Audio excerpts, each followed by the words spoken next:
your show host today, Patty Markham Peterson. Thank you for joining me. I am here today on Oneness Talk Radio, Oneness Talk Radio YouTube, and Oneness Talk Radio Facebook. Thank you for taking this time to join with me to talk about transforming through grief and loss. How about if we all put our hands on our heart? Take a deep conscious breath into this now moment.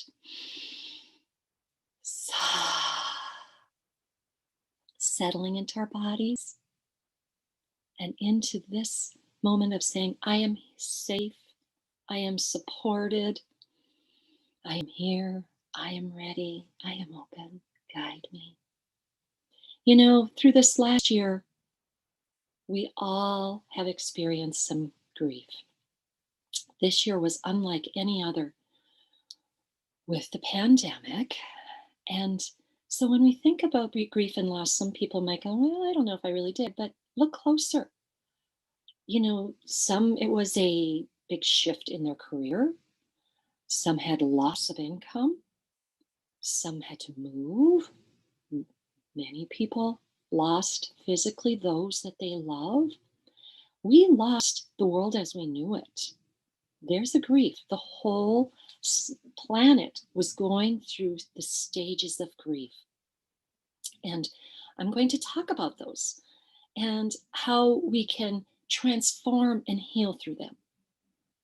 And so, why am I talking about this? Well, I'm going to share a little bit of my background. And it's why grief and loss are dear to my heart. And it's an area I help a lot of clients with. So, brief thumbnail of my background and why we're going to talk about this and how, if what you're going through, we can take steps to transform and become more of who we really are. So, way back when, I was a nurse. I graduated in 1981 and I worked through many areas of nursing, from med-surg to mental health to home nursing and hospice, which was very rewarding. And toward the end of the 90s, I started to recognize that the medical field wasn't giving me all the answers that I needed. And through something personally in my family with a family member's health, I started to research nutrition and cleansing the body and using supplements. And that was my door opener. And that's how it is for a lot of us. Something within our family gives us that, the shake-up call. Okay. And that's what this whole last year, a lot of us are going through an awakening through the changes on the planet. And so my foray then into the holistic healing started then in the late 90s. And I started my own business out of the home. My baby was only about 2 at the time. And I trained with naturopaths and medical doctors in these systems on how to cleanse the body of the toxins. You know, we're all absorbing heavy metals and pesticides and herbicides, and how can we help you healthier? And then I went into understanding, our emotions have an impact on our health too, and bringing that in through some other systems that I had trained with. And then the pivotal event that shifted my life and the way I knew it was my husband of 18 years dying suddenly at 38 in a car accident. He was out of town. I never saw a body. I never saw the wrecked car. So all of a sudden, this happened and my life crumbled. The life I knew crumbled. And at that time, I knew enough that with my hospice training that I was going to go through so many stages. And, my brain would say, because I've had this training, I should be able to go through this faster. No, we all have our losses. And our grief and how we navigate it is different for everyone. I'm going to go talk about the 5 stages of grief, and yet they're really not linear. We may progress through them that way for a period, but may go back to one of the other stages. And so for the first one is grief and shock. I was told by a friend at the time, I was so numb. I couldn't even believe that my husband was not there. I would look for him. I'd call out for him. I watched for his truck to come home every day at 5 o'clock. And I remember her saying, Patty, I think we if we had the full realization of that loss all at once, our systems couldn't take it. Our central nervous system, any of it couldn't take it. It's like this protective, this shock and denial is a protection. And during this, we can just feel totally even out of our body, unable to sleep, or maybe we just sleep all the time. We can feel confused. We can feel afraid. I didn't sleep for several nights. And then once I was able to, that sometime was solace. But it is a natural part of any loss. As a collective here on the planet this year, we all had this shock when the pandemic first hit, like in denial. Like, is this really happening?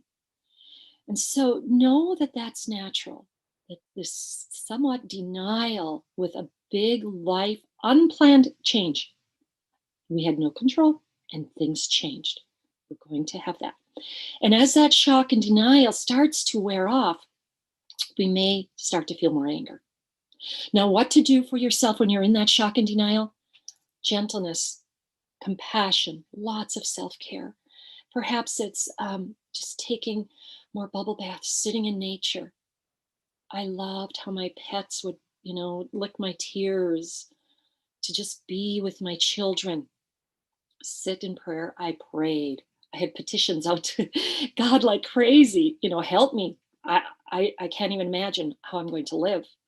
I couldn't imagine how I would live and raise these children, 6 children from 7 to 17 on my own. And then the anger sets in at some point, and that's a good thing. It's a movement energy. It's getting out of that shock and denial. And yet some people deny this anger. Some people just don't want to acknowledge it, or we have a societal belief, it's not proper maybe as a woman. I've heard some clients say, I'm afraid if I look at my anger, I'm never going to come out of it. I want to say, please trust you will. It's just an emotion. It's not who you are. It's healthy to vent and express. I pounded pillows. I took a tennis racket to my bed. I would model this for my kids, This is good if we can scream how angry you are that your dad isn't here anymore. I went in the woods and stomped and threw rocks and just vented in a safe manner. If it's denied, we can end up that anger coming out sideways at somebody we love, at an event that really had nothing to do with it. It was this unacknowledged emotion. And science can show, and as a medical intuitive, I know that we can become ill if we deny our emotions. And anger is a big one that'll fester inside of us and create illness, dis-ease. And so try, you may feel some blame, for a brief period of time. That's natural. The more we can journal about it, write it out, scream it out, we can start to relax into the guidance that we're given, and trust that support is there. Is there people you can ask to be around? Are there people showing up? Can you receive? And the biggest thing I want to say about that anger is just, can you be with it? Can you find a safe place and go and be with this anger and let it out? Usually I felt so much better after I did. It's just like a purging. And it may blossom back up. There's different layers of all of our griefs and losses. We go through a phase and we're moving on and we think, oh, glad I'm done with that. No, there may be pieces that come up another time. And the more we acknowledge that, just be with it, it can pass through much more quickly. And in the 5 stages, the next one is depression and detachment. This is very real. It's situational depression, where you may not want to get out of bed. I knew I had to get out of bed for my children. I've heard some clients say, I have a cat to feed. That was enough to get me out of bed. Can you ask? I hope that there's others that come around that say, let's go for a walk outside in nature. anything to start to recognize that this feeling of hopelessness and helplessness is real and it's not forever. The more we can feel into these and be with these stages, they will soften, they will let go in time. Most of the grief books I read would say they come like waves, the crashing wave of grief, very constant at first, and then they come less often, and then they soften. And that is true from my experience. My biggest loss was this, my husband dying. Since then, I had sat by the bedside of my parents, both of them, and I lost a 12-year-old nephew in a tragic accident, a 4-year-old nephew on my other side in a tragic accident. Dear friends have transitioned very young. And so as I've been able to be real and be in the moment and grieve each of these different losses, then I can more quickly see a bigger picture and trust that. Yet each of us is unique. Be with however it is. It took me a long time to find myself and heal through my husband's grief, loss, death. And yet through there, I was constantly evolving, just like we all are. So in this depression, you might feel an overwhelm. I know that was very real for me. I had to do everything now that two parents did. I couldn't even imagine. That in itself can take the wind out of our sails. Can we ask for help? That's really hard in grief. And I found being with others that understood was most helpful for me. Somebody else that had experienced a bigger loss, I want to say, or something similar to mine. I really listened to widows because I knew they had walked the path. And I looked at how they're living now and what they say. And one of the biggest gifts was a widow who came to see me a day after my husband died. And she said, Patty, you will know joy again. It just might be different. And I needed to hear that. I didn't want to hear that it's going to get worse the second year. I didn't need to hear that I'll never get over it. No, I needed somebody to show me that, and they were living it, what joy they had in their life. It's just different than the old life. We have to create a new life. That's that transforming. And in time, can we see that, wow, I'm more of who I really am? And this had to happen for me to find me. So I really encourage grief support groups. Every one of my clients, I'll say, give that a try. It might not be the first group you try. Where can you find a comfort with others that have experienced it? And you don't want to stay there swimming and bemoaning our loss forever. That's staying in that victimness. Yet to have that support and understanding is, I found, very vital. I found being in nature so healing. I sat on the shores of Lake Superior a lot, the healing waters of Mother Gaia. Anything, people, massages, getting touch, energy work, extremely helpful. Really encourage that. After we start coming out of this depression, we go into the next stage, the fourth stage, which is dialogue and bargaining. This is when people struggle to start finding meaning. Okay, who am I now? We may have a loss like the children have grown and we have an emptiness. That's a loss and a grief for people. Life as they knew is done. That chapter's done. Who am I now? What is my purpose? And this is where we may start bargaining and trying to find some meaning. And we may still get some anger. And so just notice that, God, I'll do this if you help me with this. That's kind of that bargaining stage too. Notice what comes up. I love journaling. I fill notebooks of journaling to vent and get that out. That's very healing. And so I encourage that. Those became my template for the book I wrote. And writing the book, Expanding Heart, One Woman's Journey from Grief to Transformation, was about those early stages, how I came from a very fundamentalist beliefs, very conservative Christian beliefs. And then I started having these experiences. As my husband transitioned, he was there in spirit. I smelled him, I felt him, I knew. And that was unlike anything I'd ever experienced. So that helped me then to start opening up to new. This was a gift. I started reading about angel visitations and angel experiences. I went to have angel therapy and learn how to do that. I opened to more mystical. I wanted to read about everybody's near death experiences because I wanted to understand, where is my husband? I knew of a heaven, but did I really get what heaven was to me? Now, my beliefs now at this time are very different than where I was then.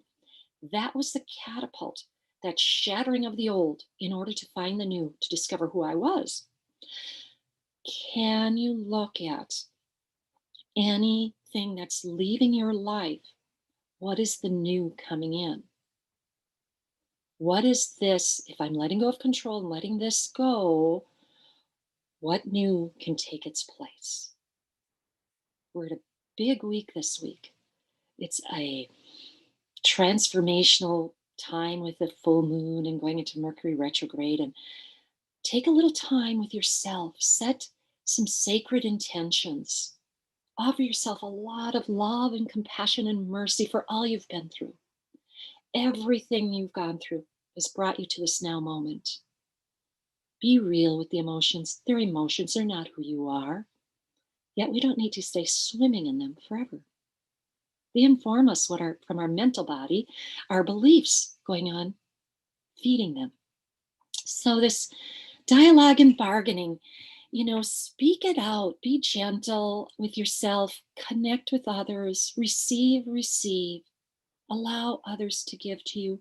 You'll have your time to pay it forward later. Receive, know you're worthy for that. And then the last stage is acceptance. This is, some may say returning to a normal. Well, what's normal? This is where I'm saying we're transforming and creating a new. What is my new way to be? And and and dream. Start to dream. How would I like this? What are my resources? Nothing's going to be the same, and that's part of being on planet Earth. This this go around. We're ever evolving, ever refining, and to be real with the sadnesses, the pain of the losses in that moment. Tears are so healing. I've read how they have chemicals that help us. Everything the infinite created in us is so divinely perfect. Allow the tears to flow. I love to see when men can feel safe to cry. And so try to be open to exploring and considering new options. So many experts that I read in those early years would say, don't make major decisions after a big loss in those early months or first year. I think that's sage advice. I knew I would probably leave the home we were raising our children in because it was so filled with that life, and I may need to create a new one. Yet it took me several years to do that, and that's good. That's healthy. I had to come to an acceptance that I'm here now in my way. And so I went through and changed the rooms a little and made them, how would I like it? This is mine now. It's not how it was before. And I hear a lot of people go through that type of, let's set the stage. It's a new energy. Bring in new colors. What brings comfort to you? Beauty. Take time to create your cocoon, your safe space. And know that even though, you may have started in the shock and gone into this anger stages, and then the depression and detachment, and then the bargaining and dialoguing, and then some sort of acceptance. You may go back to some anger, something will flush up all of a sudden and go, wow, I really do have this piece left. Okay, let's deal with this in a healthy manner. And if we feel we're stuck for a long time in the depression, reach out to a therapist, a counselor, a healer. Complicated grief is when we're self-medicating, we continue to be depressed, we can't take any steps to move on or operate in our life. Complicated grief needs some help. And if you start to recognize that, I encourage you to reach out, call a counselor, a therapist, call me. I did a lot of healing with energy workers throughout the years. I always felt better on days I had massage or energy work that brought me to my center so I could be in that moment. There are days you may need to just be moment by moment. Don't look ahead. Don't let that mind race ahead. How am I going to do, you know, Christmas and it's January? No, no, no. This moment right now, what am I to do in this moment? Breathe, be present. Allow yourself to give yourself mercy. There's, I know I had gone to some grief trainings also, and I remember them saying that sometimes the grief can take a little longer to heal through, to transform through when it's, I'm not saying it's complicated, but it's out of, say, like a child's death. We lose a child. That's out of the natural sequence versus an elderly who's lived a full life. That brings, we may have more to deal with there. Another one was me not being able to ever see my husband's body or the car have any kind of closure, that he just poof went off into thin air. That also, and if we're very dependent on that person, my husband was the main breadwinner, I was very dependent on him, that's another piece. So there's, sometimes we can have these circumstances that add to that grief to make it a little more to process through. It can take time. Let it take the time it needs. If you're conscious that you're wanting to keep healing and finding who you are, love yourself more. And through that, many gifts opened. As I started to open to that, I had more of my healing ability started to come on board. I started, I was cracked wide open. First of all, what happened is I had old trauma that came up that needed to be healed. Now that can happen too. And I knew that I needed to reach out for extra help. I had stuffed old memories of some childhood sexual abuse that then came forward when I was down the road in my grief a little way. It's a gift. In the moment, it was really tough. And yet it was valuable in getting to those underlying traumas to be healthy physically, emotionally, spiritually. Some of the losses that might be harder could be because we're carrying an ancestral loss, a generational loss. Science can show and prove, even though we know this as a medical, intuitive, and spiritual being, that wherever we're holding old trauma, energy unexpressed, that we can have physical symptoms. And now science can show that heart attacks can be related to unhealed heart pain. And so if you see this in families and nobody's really healing it deeper than just the physical, trying to, see doctors, they're not looking at the emotional, mental, spiritual, that can get handed on down through the generations. So you may be having some of that to look at. I know I had a lot. As practicing medical intuitives, evasive medical intuitives, we often will see intergenerational, like skip a generation. My grandmother on my maternal side had a very similar life. She was with, her husband died, I think at 39, and she was having my mother. My mother was in utero, and they lived on a farm. They were very poor, and this is prior to even Social Security help, so she went through this huge loss and at that time, and had to just put food on the table. They had to deal with survival. And when that's the case, it's hard for us to access and heal some of the emotions and the old traumas. They just get put aside because what's important is our root care needs to be.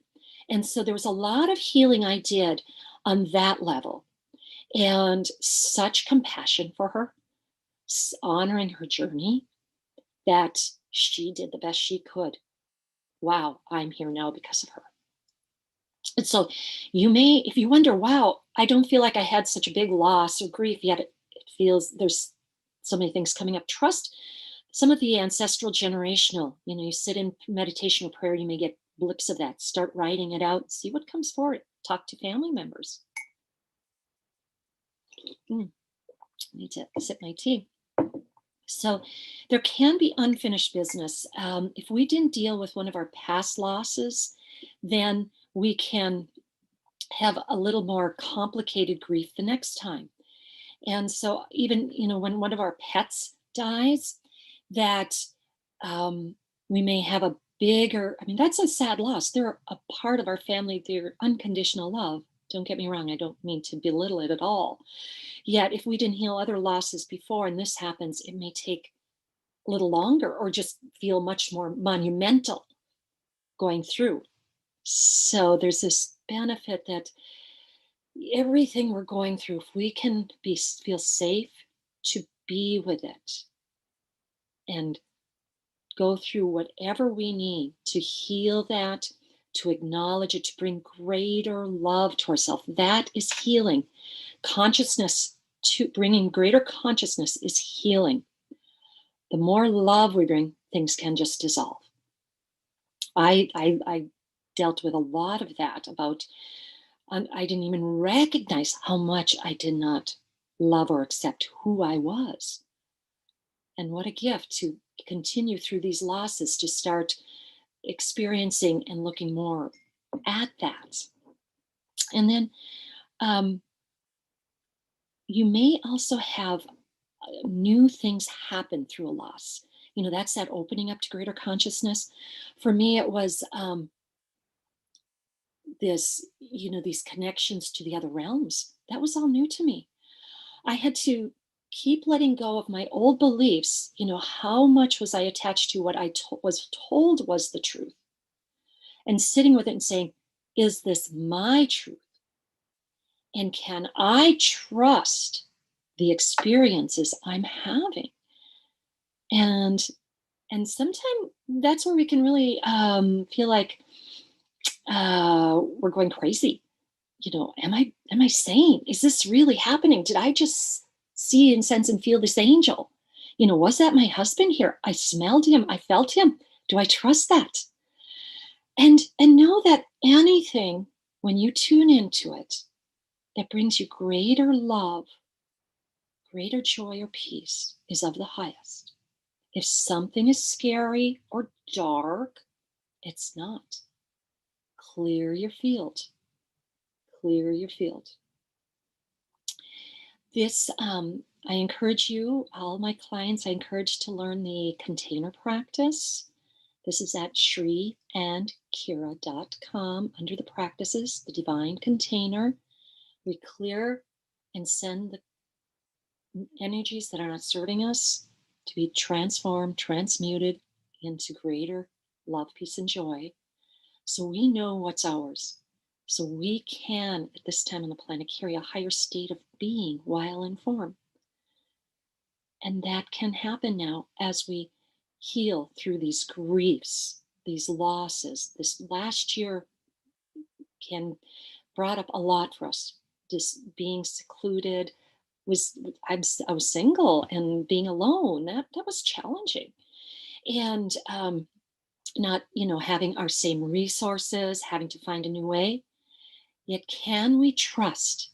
Can we sit and trust that we are infinitely connected to the divine, that we are the divine in form, and we are supported and we are guided?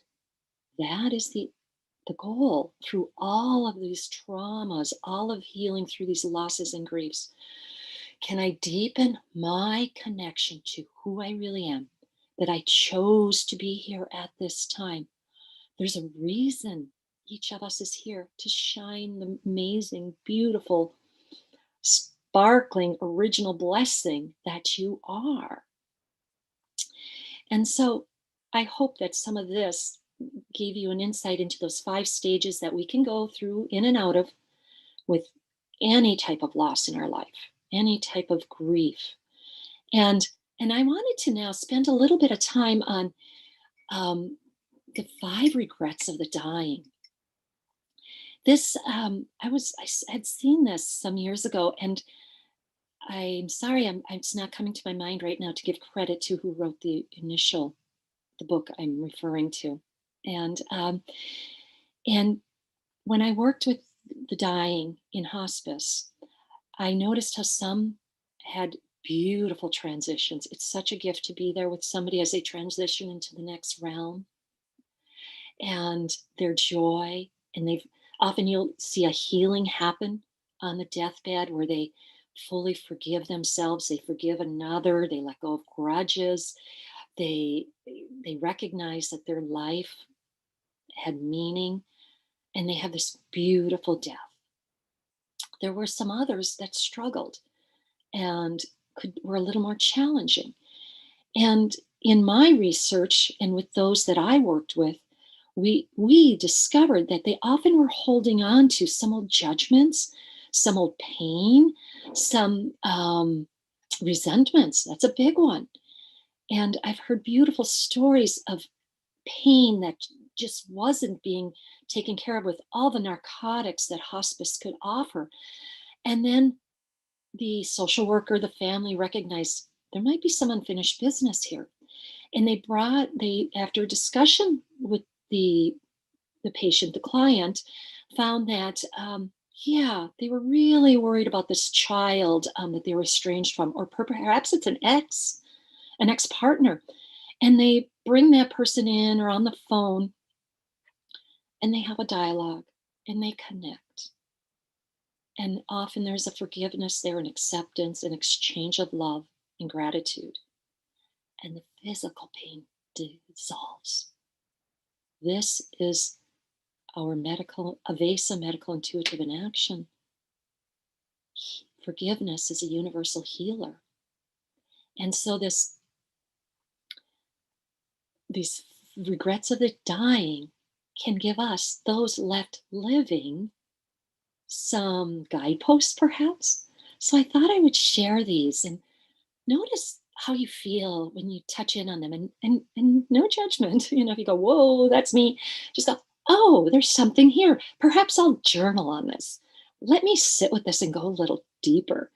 And so I have a son who is right now taking these 5 levels, or 5 regrets of the dying, and we're making them into positive affirmations, and he's putting them into a tattoo on his body. And I thought that was so adorable. And so it, brought it back up in my mind. And I thought, why not share it here as I talk about transforming, through grief and loss, that we talk about, well, what are some of can we learn from the regrets of those that have been on deathbed of this dimension going on to their next dimension? So here's number 1. I wish I'd had the courage to live a life true to myself, not the life others expected of me. Wow, this is the perfect year to really be embracing that you are courageously having the courage to live your truth, not what others expect. This year, 2021, is all about our truth chakra. Yes, the throat chakra. Are we safe to live who we are here? Your unique imprint, your unique geometry, entwined with your personality self. So think about that. Be with that. Give yourself permission. I give myself permission to courageously live the life true to me. So, number 2, I wish I hadn't worked so hard. I can relate to this one. I often say firstborn Capricorn. Checking my timer. See me look off. That I can easily be in the work mode. And yet what happens? My body falls apart. And this is also bringing up in my mind, when I was talking more about the grief before. In that first year, when I was shortly after my loss, I had constant back pain. I was dealing with, I didn't believe I was being supported. I didn't believe God supported me. He took my husband, my main support that I saw, that I knew. And so I had back pain. My back went out where I couldn't even get out of bed. And through healing with different healers, and me looking at, how do I feel I'm being supported now? And that took a little time and layers, and it would crop up at different times. And then to look at again, okay, what's going on in my life now where I'm not feeling supported or safe being me? That's that traditional root chakra. The root chakra, the sacral, the second chakra, a lot about that low back, work a lot about I'm safe being me. Do I, my connection to my tribe, my beingness versus doing. If any of this is resonating with you, join the Avesa Medical Intuitive training starting in February. You'll be glad you did. I'm going to be taking part again. And so this part about, for me, working too much or just being on that go, go, go all the time, I was not in balance. And so I would crash some area of our body. For me, the back was a big one. And also maybe bladder symptoms. What else is down in those lower chakras around that? And so noticing, what's bringing joy in your life. If your work is joy and it's a devotion, great. That's wonderful gift. And yet, yeah, am I bringing balance into my life? I wish I hadn't worked so hard. Many found that. So, a positive, I'm finding beautiful balance in my life. I balance work and play with ease. I play and my work is a devotion. Notice where you're at with that. The third regret of the dying, I wish I'd had the courage to express my feelings. So, this is a big one that I mentioned as we were going through the earlier talks about the stages. That can I feel safe expressing my emotions? As a medical intuitive, quantum healer, and transformational life coach, this is a big one that I work with a lot of people. Many of us grew up in those early days and didn't feel heard. So we learned to just stuff. Or perhaps we spoke up and somebody said something that, be quiet, that's not right. And we shut it down and took on a belief, there's something wrong with me, I did something wrong. And we developed these life scripts. And so we have these unconscious programs, life scripts operating that are affecting us later in life. And then we're going to all get opportunities to look at that. Often it's in relationship, partnership, expressing ourselves, feeling safe to express our feelings. For me, one of them, a big teacher was my father. And thankfully, before he transitioned, he and I had time and we were able to be more authentic with each other. I was able to say, ouch, Dad, that hurt. I'm feeling impacted. I'm going to leave right now. And when I feel more balanced around this, we can talk about this more. Because in the past, if we're operating more from our ego and the unhealed, what do we do? Something hurts and we come back with a judgment, a defensive reaction instead of stop, recognizing, I'm feeling hurt. I'm feeling angry. And this often can be tied to that hurting inner child. This is a beautiful place to go with this. We have a safe practice that ties into this. Stop, acknowledge, feel the emotion, and then expand to the soul. I also have a YouTube inner child visualization, guided healing visualization. I encourage you to do.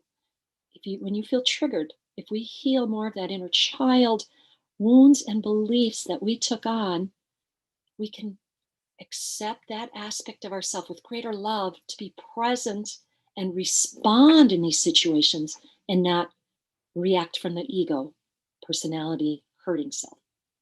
So I wish I'd had the courage to express my feelings. That may be an ever evolving, ever refining practice for us. And start with yourself. Am I listening to my feelings? Am I really being honest about what it is I'm feeling right now? Maybe it's rage. Can I say that without judging myself? Maybe I'm feeling sad. I don't matter. bring light, bring acceptance. How can I love me more? Notice that.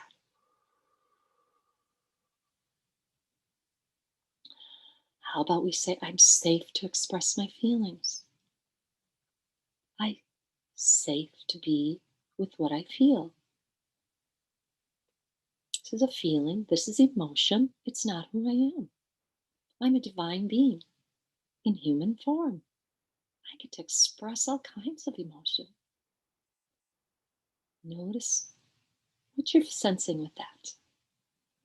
The fourth regret of the dying. I wish I'd stayed in touch with my friends. Now, I'm one of those who often checks in back with people.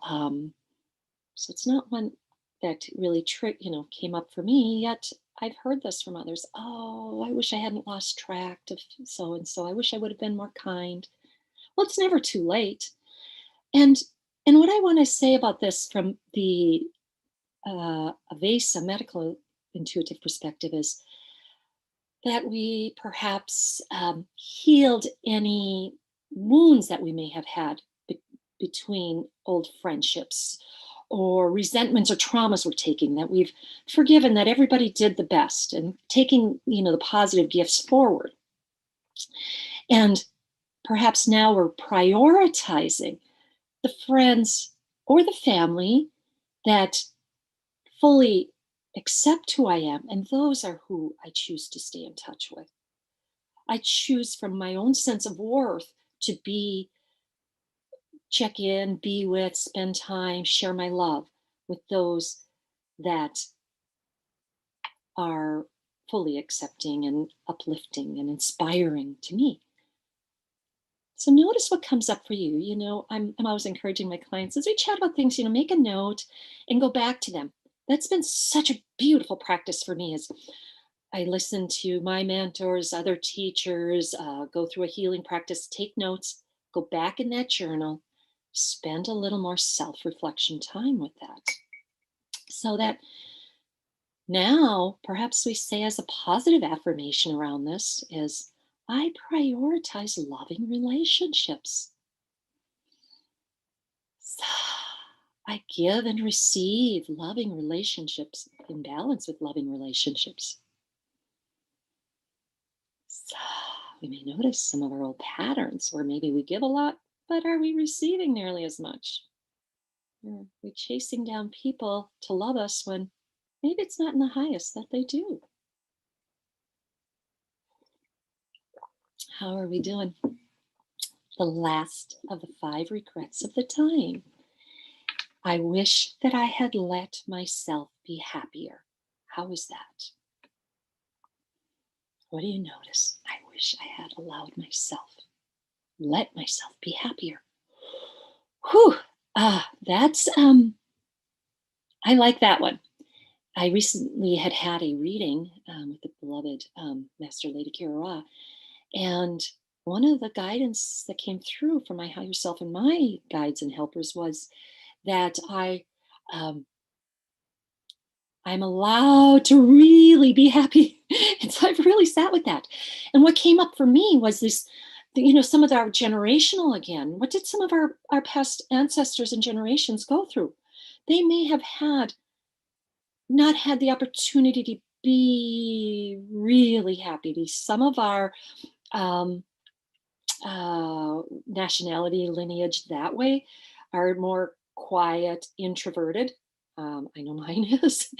And so, being really flamboyant and happy and joyous is just new to them, put it that way. And so, wow, are we making our happiness, our joy, a priority in our day to day? Because truly, as you make that a priority, you positively affect everybody else. You do. It's a greater, higher vibe you're carrying that impacts the whole. So I have my clients, one of the first practices, homeworks I give them is creating a joy list. What brings you joy? Now, the true state of joy is this sense of peace, that no matter what's in my external world, I'm happy because I know I'm a divine being having a human experience. I know I'm connected to all that is. That sense of joy could be interpreted as a happiness, as a beauty, as inspiration, peace. So think about any of those, what resonates with you as far as those feelings. And make a list. I kept that list when years ago. I learned this back quite a while ago as part of my healing journey to less work, more play and beauty and presence. I was so often busy here, looking ahead, dwelling on the past, not being present, right? So, what brings me joy? There was a time where what I could fit in as a single mother of all these children, my own business, having a home, was that hot bubble bath, little music, and a sign on the door, please do not disturb for 15 minutes. I tell my busy single mothers, fathers, maybe you're taking 5 extra minutes when you use the restroom. Hand on heart, clear your energy, give yourself some acceptance, breathe, start where you can start. Every time you hit a stop sign in your car, you're driving, breathe, connect. I'm safe. I trust myself. I am not alone.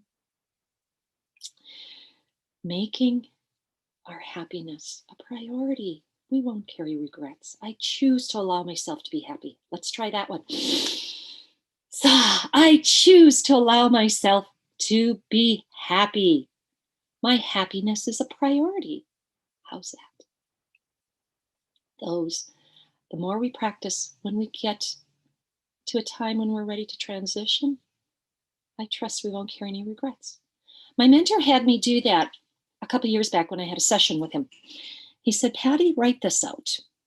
If I were to die tonight, a regret I would take forward is.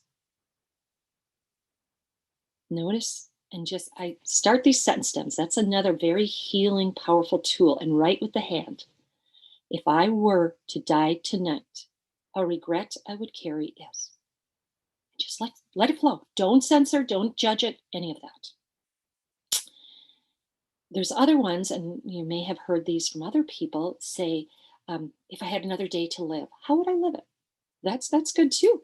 That's also a very beautiful one. Yet I liked how this, looking at what, if I were to go tonight, what regret may I carry?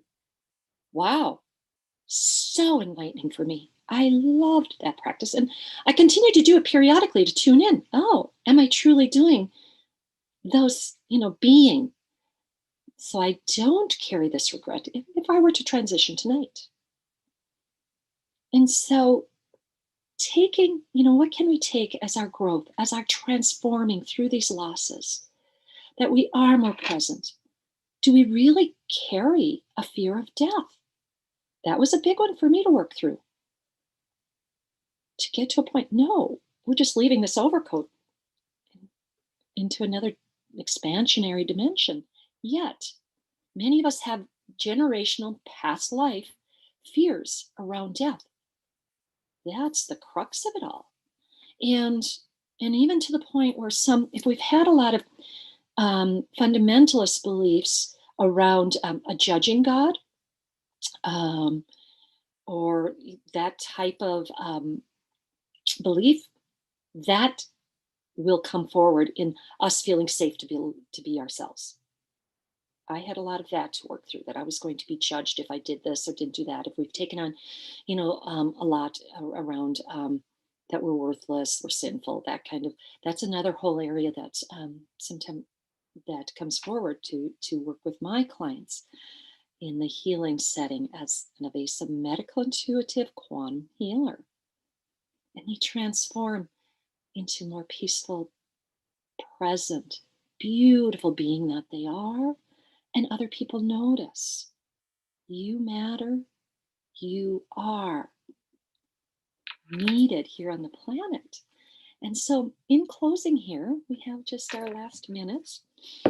Thank you. This was pre-recorded. I hope you'll still, jot something in the chat there. I trust I will catch that as this is playing with my first foray of doing all this technology. Thank you for being uh, present with me and patient with me as I um, anchor all of this training. So I love doing presence healing. And so perhaps as we close this out, we'll do that. In my prior shows, when I'm doing them live, I really invite you to write in the chat, ask me your questions. I can tune in as a quantum clairvoyant, as an evasive medical intuitive, help you with your physical, mental, emotional symptoms. If you want deeper guidance on that, I love to serve in that way, and be more interactive in my once a month. At the last of the month, I'll usually have my show like this. I'm grateful to my dear soul sister, Jerry Hapstreet, the Light Laughter Lattes originator, and her and I share a show once a month. Please join us for that. Join her on her Wednesdays at 4 Mountain, 6 Eastern for her beautiful shows, insights, energy. She's always been a joy bubble for me. So, how about if we join together in our presence healing and end this time together with great gratitude that you shared with me. If I may serve you in any way, please contact me through my Facebook, through Instagram, email. My website is pattymarkhampeterson.com, and reach out. I'm here to help support you being you. Deep breath now. Close your eyes if you feel safe to do so. Into your heart center. So, thank you, body. Beloved universe, spirit guides, help me now to be present with my body. Be the witness. Notice where in your body you feel called. Ask your body, pay attention. Where do I feel called? Maybe a stomach, a head, a foot, a back. Just be present to it. Thank you, body. Deep breath. I am here. I am listening. I'm not going anywhere. Say that out loud if you can. I am here. I am listening. I'm not going anywhere. Thank you for getting my attention. And now float. Take your consciousness and float above that body part. Floating above it, notice what you notice. Notice if there's a color.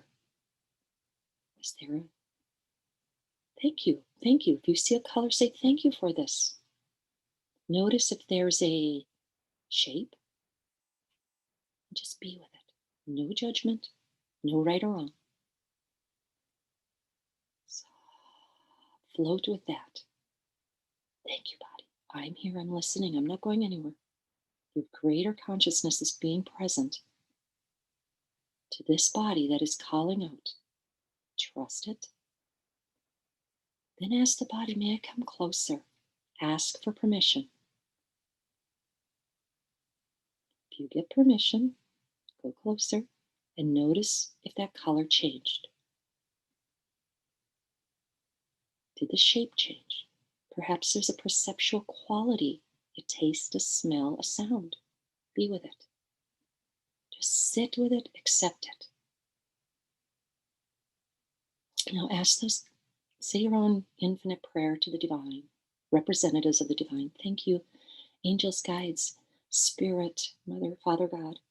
Help me with this body part to offer greater love and light in this form at this time. Breathe a cocoon of light around that body part with your breath. So, breathe that in.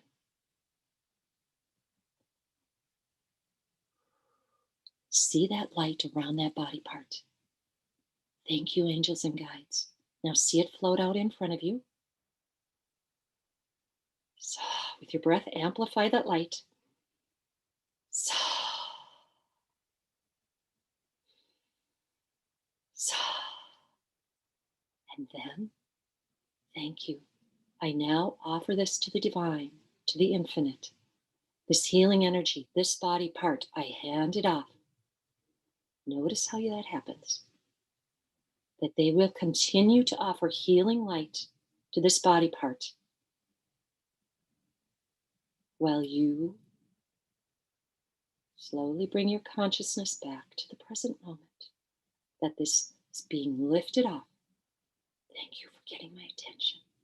I give you to the divine. I lift you up. And this consciousness, higher consciousness, will continue to work. So I really feel that. And feel that letting go and releasing control and trusting the divine.